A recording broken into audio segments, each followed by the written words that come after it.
Good evening, everyone. Welcome to BYJU'S Exam Prep. My name is Alpa Sharma, and today I am coming live with none other than Sahel, who secured an All India rank 34. If I'm not wrong, Sahel, yes, 34? Yes, ma'am. Yes, ma'am. 34. Yes. So 34 in the 2021 IPMAT examination. And I'm so happy to bring him live so that all of us can talk with each other and we can learn a lot from the journey that he has had. So welcome, Sahil. Thanks for having me here. So how are you today, Sahil? I'm doing great. It's a lovely day. And I'm really looking forward to this interaction. So, yeah, yes. So first thing, how do you feel being into an IIM right now? So getting into an IIM had always been my dream for the past 3 or 4 years, and finally being able to make it after all the struggle feels really good. And so far, the life at IIM Ranchi has been very exciting. It's been hectic at times, but mostly exciting. And I can't wait for what's about to come. So yeah, it's been great. All right. Okay. So sadly, due to the pandemic, your offline classes couldn't commence, but then it's been going on online, right? Yes, ma'am. So far, it's online, but the management is really trying hard to get us offline. But because of this new spike in cases, it's going to take a bit while. So. All right. Okay. So let me take everyone back into the past a little, and let me start off with when did you actually realize that you wish to have a degree in management?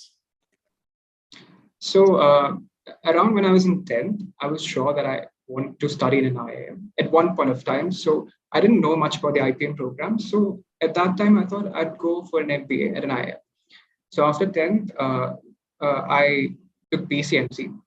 Just in case I fell in love with science and if I felt like going for a technical course, but obviously that didn't happen. So I was still in love with management. The reason is because management has a lot to do with people. It's all about people. It's about managing people. It's about building connections, interacting with them, working in groups, selecting people in groups and all that.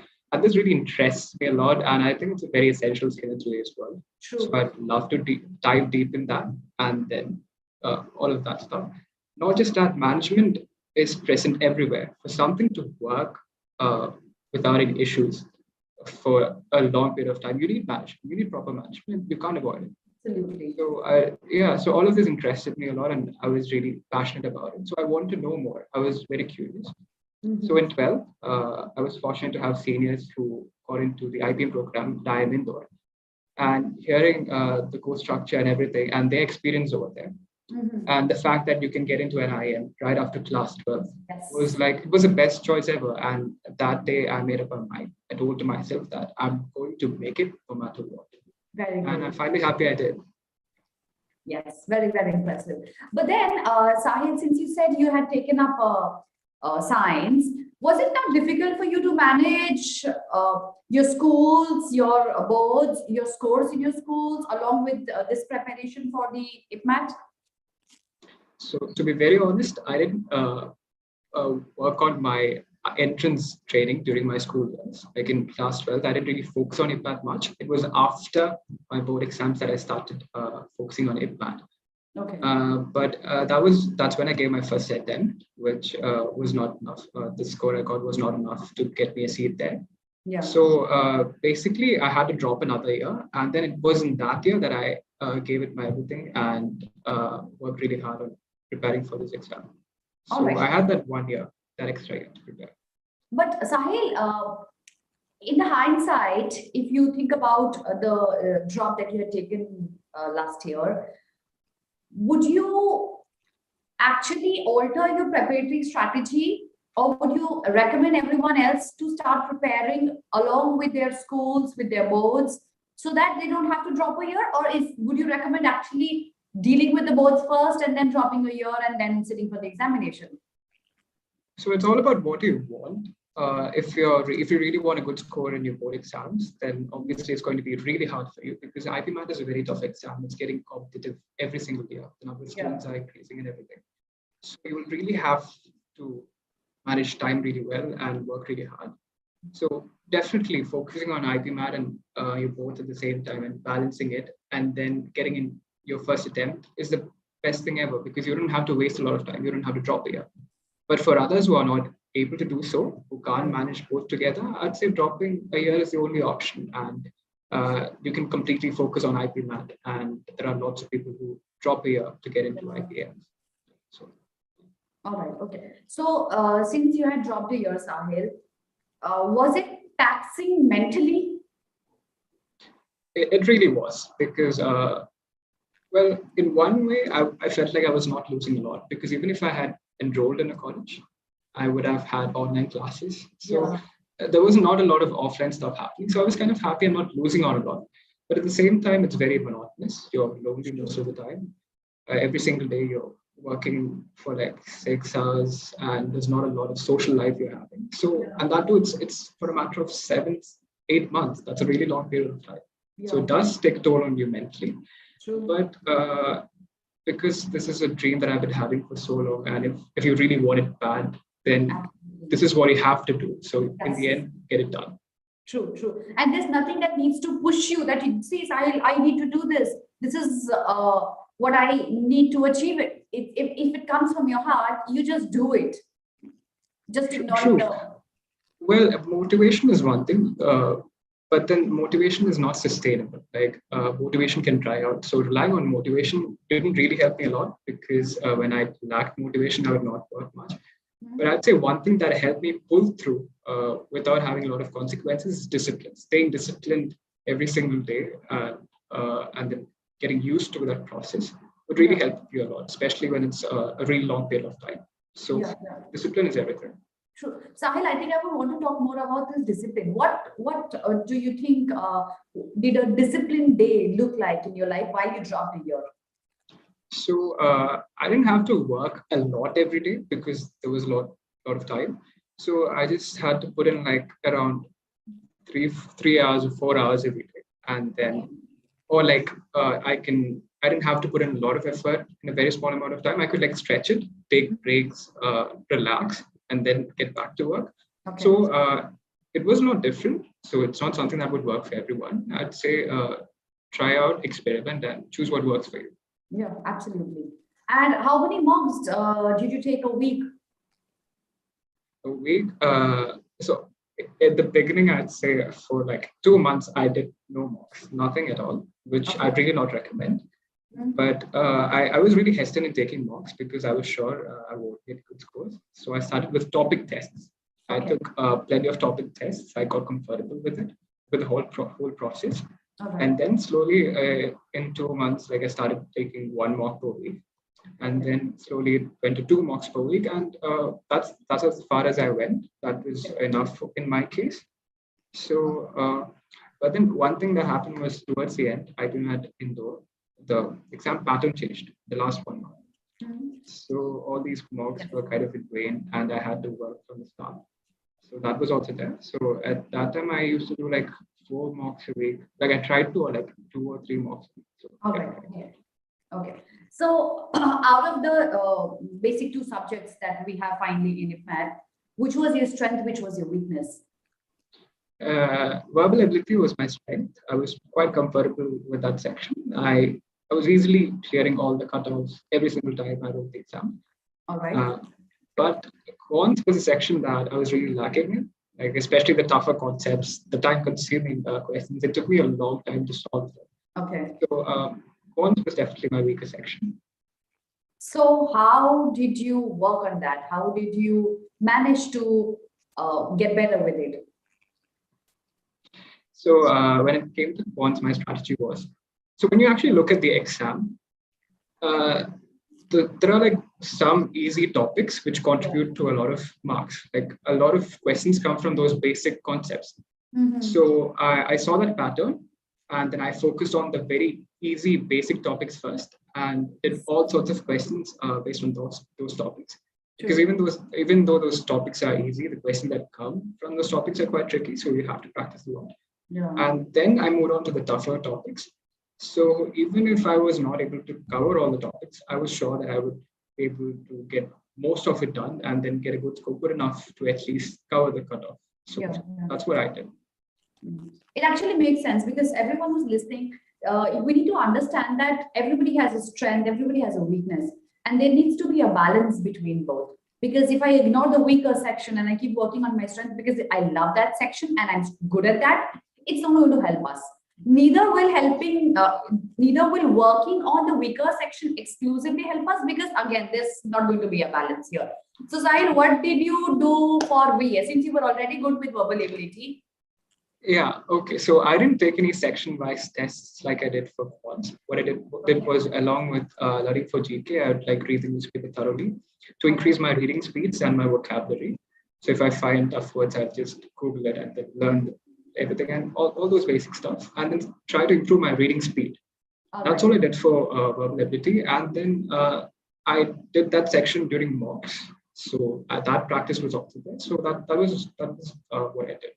All right, okay. And did you also read newspapers, Sahil? Yes, ma'am. I used to read the Hindu on a daily basis.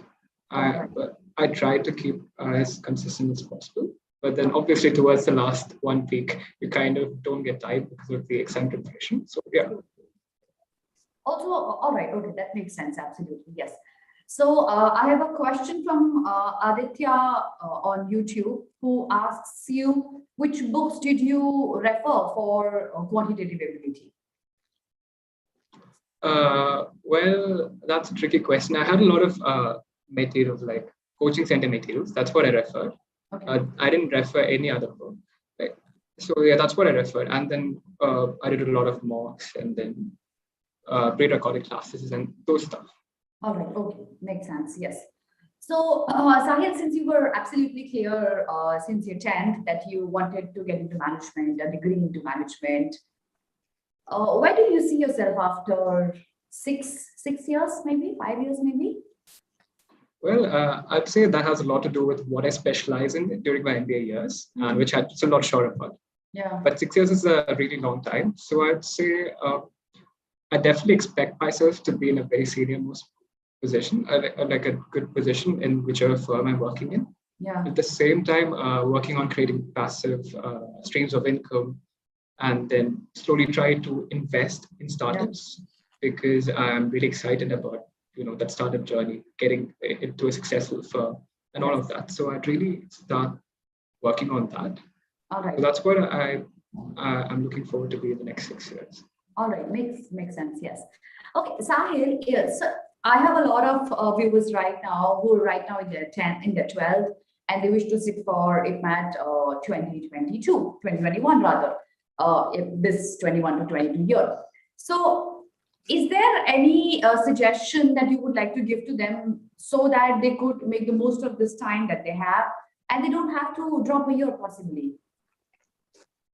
I would say make the most out of the time you have. Doing the questions, studying hard, that's the only way to go. There's nothing else. You don't have to think much about it. All you have to do is work hard, make the most out of your time. Stay consistent. Consistency is key. Yes. So consistency is very important. So you have to be disciplined as well. Sure. And just give it your best. Don't burn out, because that's not the right thing to do. And towards the end, that will really affect you. So find whatever that works for you, and then take it up a notch, and then work harder. That's it.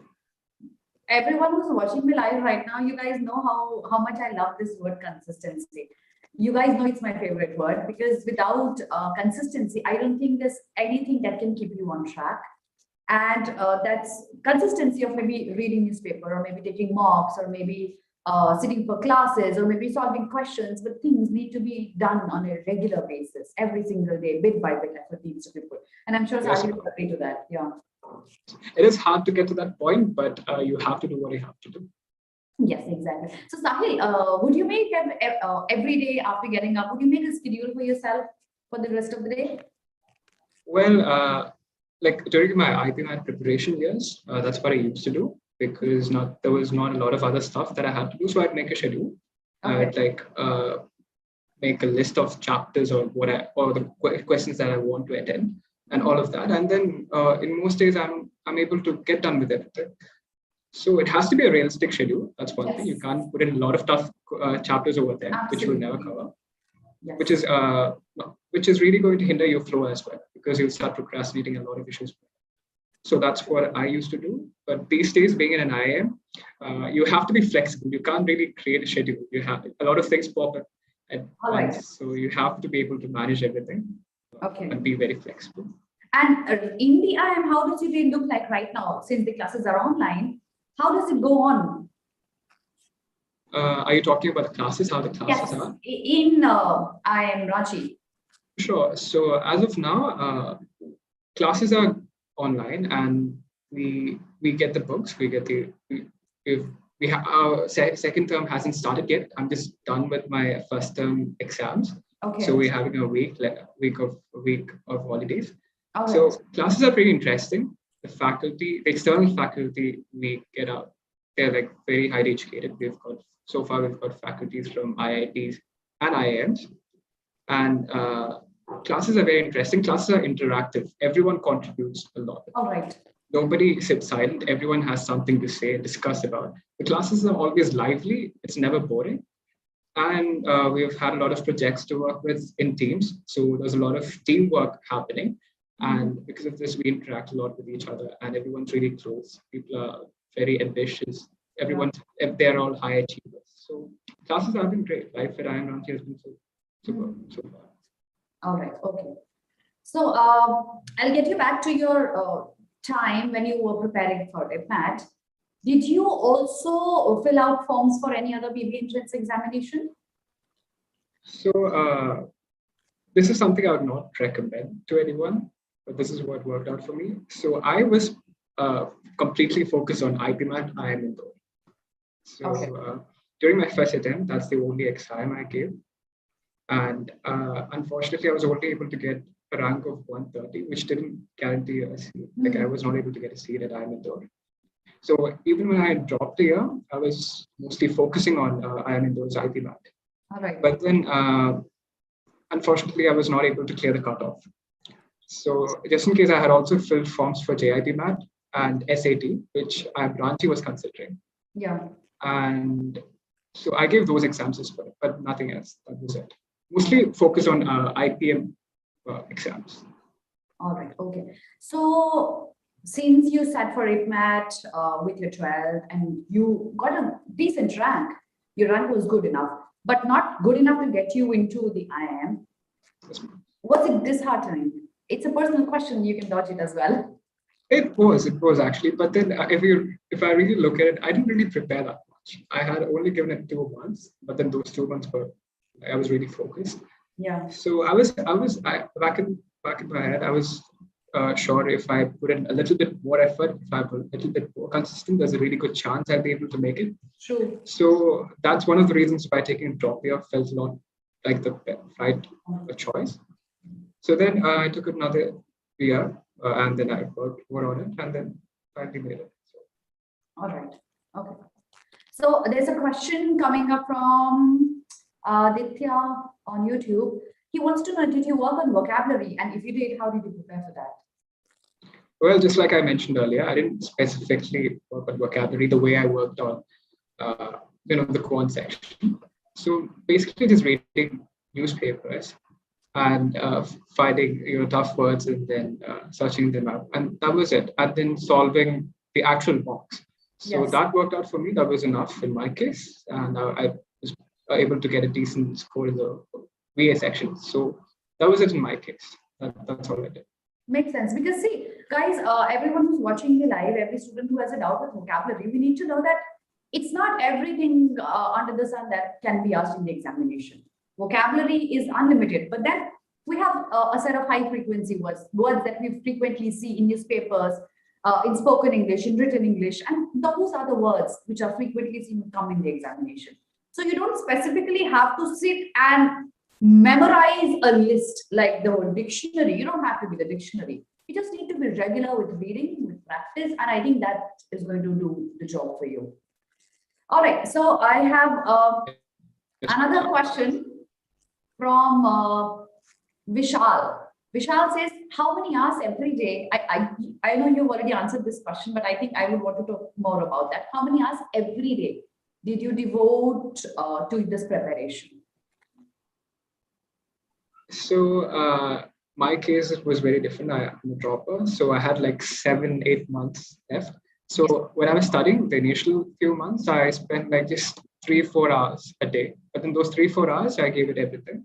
And in those 3, 4 hours, this was the only thing I was focusing on. So that's what I did for the first few months. But then slowly we have to up a notch because you have to do more mocks and everything. So towards the end, 1 month, I was putting in around, I'd say more than 4 hours, like 5, 6 hours, because of the mocks. The mocks were taking up a lot of time and revising and everything. So yeah. But that's a very personal, specific question. It differs for everyone. So yeah.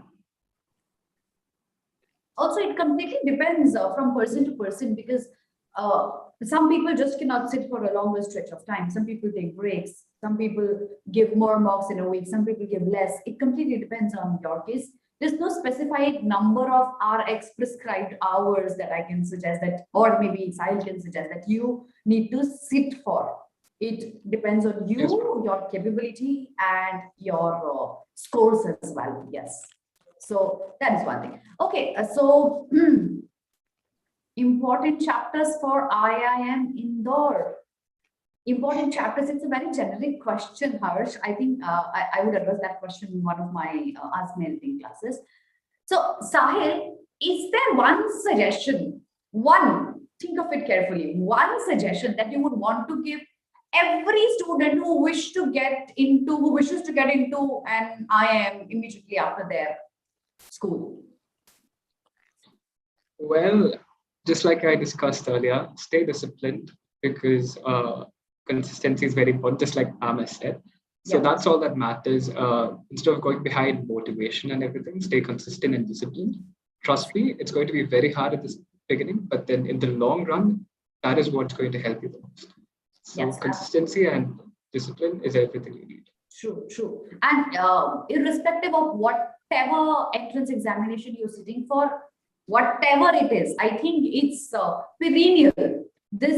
These two words, your consistency, your hard work on a regular basis. You wish to become an IS officer, or you wish to join the army, or you wish to get into an IIM, whatever it is, you just need to be regular with a proper discipline schedule that you need to follow. Yes, absolutely agree. And ma'am, there's one more thing I want to suggest. Yes. I'd really recommend you go through the paper, like through the previous papers, and go through it thoroughly and look at the sort of questions that are asked. And then there are a lot of there's a pattern, like usually, okay, I am in those papers changing every single year, but then there is a pattern, like in some cases. So focus on those chapters, and then focus on chapters that contribute the most to your final score, because this is an MCQ test, and all that matters is your +4s and then getting the least -1s. So just keep that in mind. Absolutely, yes, correct. Sahil, when you sat for a mock, what was your strategy? How did you take the mock? So just like I said, I started with topic tests to gain that confidence and to be more comfortable with this whole process. When I took a mock, the thing I had in my mind was, even if it's a chapter, or even if it's a question from a chapter that I haven't prepared, I'd give it my 100%. I'll try my best to solve it. Okay. So because that kind of teaches you as well, even if you don't know how to solve it properly, it works your mind, and then that really helps a lot. So that's one thing that I used to do. And then I just stay focused and get the mock done. And then mock analysis is very important as well. Yes. In fact, the mock analysis is what took most of my time than the mock. So that's very important, and that really helps you a lot. Yes. So talking more about the pedagogy that you use, the methodology that you use to sit for a mock test, was there a specific kind of question you would take first and then leave some questions for the end? What was it? How did you plan out a mock before sitting for it? So this is what I used to do. It's going to be different for everyone. I would go through the paper once. So in the case of IIM Indore exam, you can't jump between sections. Yes. So if it's MCQ, quantitative ability, I'll just go through all the questions once. Yes. And then I'll mark the questions like on a paper, or like I just remember which ones are the easiest, which ones I know to solve. I'll get those done first, and then move on to the tougher questions. Because doing the tougher questions once, like first, it's really going to affect you mentally, because lose a lot of confidence if you're not able to solve them. It's going to take a lot of time. You don't have that momentum. It's really going to mess up your work and your And final lose exam. a lot of time as well. Exactly. So it's really the worst thing to do. So I'd say do the easier questions first and then move on to the tougher ones once you're done with it. Yeah. All right. So, Sahil, so you see yourself as probably into a startup or becoming an entrepreneur or maybe getting into a high position after 5 years. And I'm sure you're going to make that happen. I wish you all the best for that. And anybody who is Thank you, ma'am. watching, anybody who is watching Sahil live right now, we have an example that, you know, if you just determined with whatever your dream is, you just need to be determined and consistent. And there's nothing, absolutely nothing that can stop you from achieving that. I'm sure everybody watching us live would agree to that. I think we've discussed most of the questions that were live here today. And I'm sure everybody is going to be motivated with Sahil, who's come live with us. Thank you so much, Sahil, for joining us. And I wish you... Thank you for having me here. Yes, I wish you all the best and a very good luck. May you shine brighter and shinier in your life forever. Thank you so much. Thank you, ma'am. Thank you, BYJU'S Exam Prep, for having me here as well. Thank you so much, everyone. Have a very good day.